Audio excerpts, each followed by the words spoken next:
Se Adão tivesse pedido perdão, o pecado teria sido aniquilado? O que diz a Bíblia? Teologia em 10 minutos. Na aula de hoje, vamos tratar de uma pergunta que costuma aparecer em muitos dos estudos bíblicos e debates teológicos por aí afora. Se Adão tivesse pedido perdão logo após pecar, será que as consequências do pecado teriam sido anuladas? Vamos analisar o que diz a Bíblia e como a teologia cristã conservadora entende toda essa temática, confrontando visões que tenham ou tentam relativizar a gravidade da queda. Primeiro tópico: a gravidade da queda no Éden.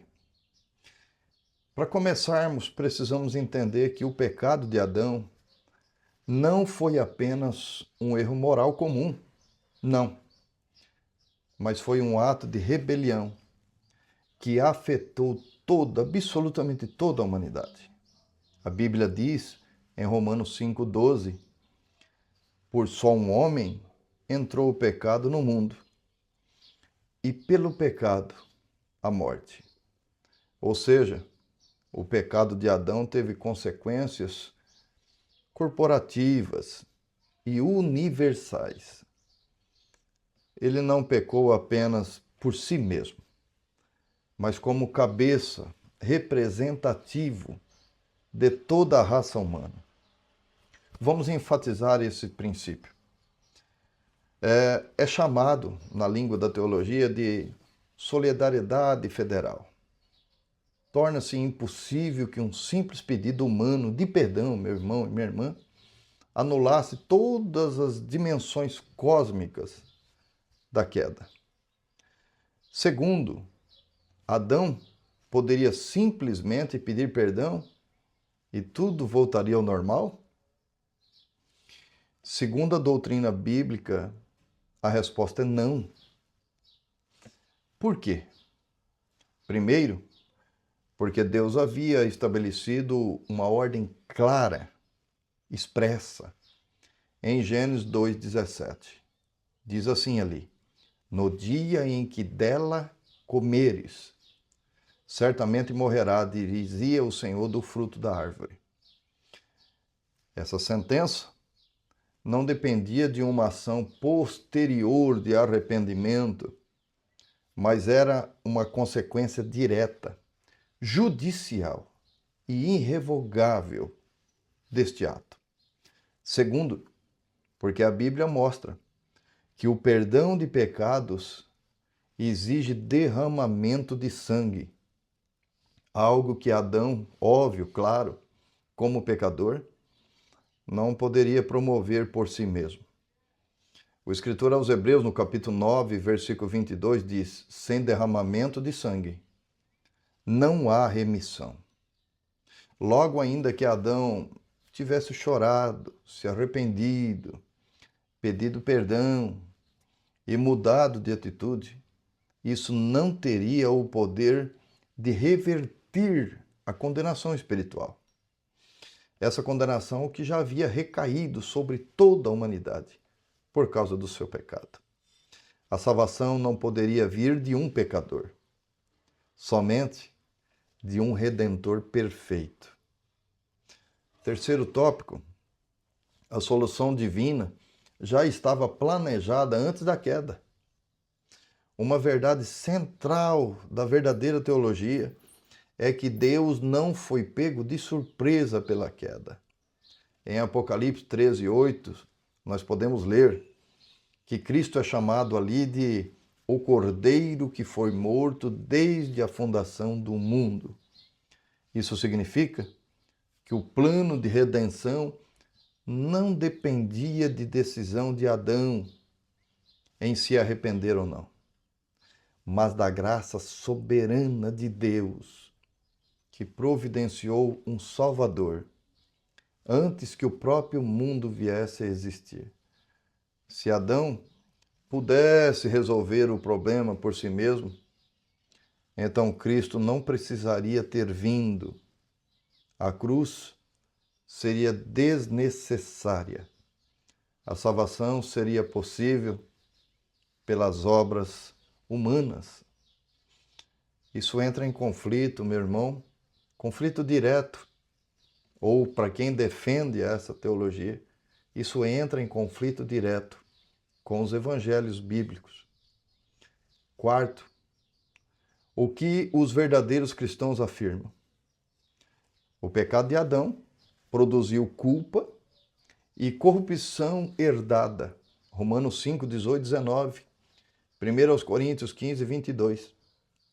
A queda exigiu um redentor divino, não um arrependimento humano comum. Somente Cristo, o segundo Adão, é que pôde desfazer as consequências espirituais da queda. Em 1 Coríntios 15, 45, Paulo diz: o primeiro homem, Adão, tornou-se alma vivente. O último Adão, espírito vivificante. Ou seja, o que o primeiro Adão destruiu, o segundo Adão, a pessoa bendita de Jesus Cristo, reconstrói. E isso não seria possível por meio de palavras de desculpa, mas pela obra vicária de Cristo Jesus na cruz. Quinto tópico: confrontando doutrinas contraditórias. Algumas linhas teológicas alternativas por aí afirmam que Adão poderia ter sido perdoado como qualquer pessoa de hoje. Essa visão ignora que antes da cruz não existia sacrifício definitivo. Os sacrifícios do Antigo Testamento eram sombras, não soluções permanentes. Isso está em Hebreus 10, do 1 ao 4. O pecado de Adão foi apenas um tropeço moral, individual, eles dizem. Mas isso se contradiz. Passagens como Romanos 5, do 12 ao 19, que mostram que o seu pecado teve impacto universal. E por último, Deus teria simplesmente, dizem essas doutrinas loucas, Deus teria simplesmente cancelado o decreto de morte. Isso contradiz diretamente o caráter imutável de Deus. E você pode ler lá em Números, capítulo 23 e o versículo 19, que diz: Deus não é homem para que minta, nem filho do homem para que se arrependa. O julgamento era justo e irrevogável. A única forma de satisfazê-lo seria por meio do sacrifício perfeito de Cristo. Sexto tópico: mesmo assim, o arrependimento teria valor? Boa pergunta. Sim, mas não para anular a queda. Se Adão tivesse pedido perdão, ele demonstraria submissão. Possivelmente receberia consolo e direção, mas não poderia reverter espiritualmente a morte já decretada. A prova disso está no fato de que Deus mesmo providencia roupas de pele para Adão. Isso está em Gênesis, capítulo 3, versículo 21, indicando que um sacrifício substitutivo já era necessário. Alguém que apontava para a pessoa bendita de Cristo Jesus. Conclusão, meu irmão. Portanto, segundo a Bíblia e a teologia cristã conservadora, se Adão tivesse pedido perdão, suas lágrimas não teriam o poder de desfazer a sentença da queda. Claro que não. A solução não poderia vir do homem, mas do Deus encarnado, Jesus Cristo. A queda não foi anulada pelo arrependimento de um pecador. Note isso. mas pela obra redentora do Cordeiro Santo de Deus, planejada desde antes da fundação do mundo e consumada na cruz. Muito bem, meu irmão, minha irmã, que essa verdade nos leve a valorizar ainda mais a graça de Deus, a grandeza da salvação que nós temos gratuitamente em nosso Senhor e Salvador Jesus Cristo. Teologia em 10 minutos.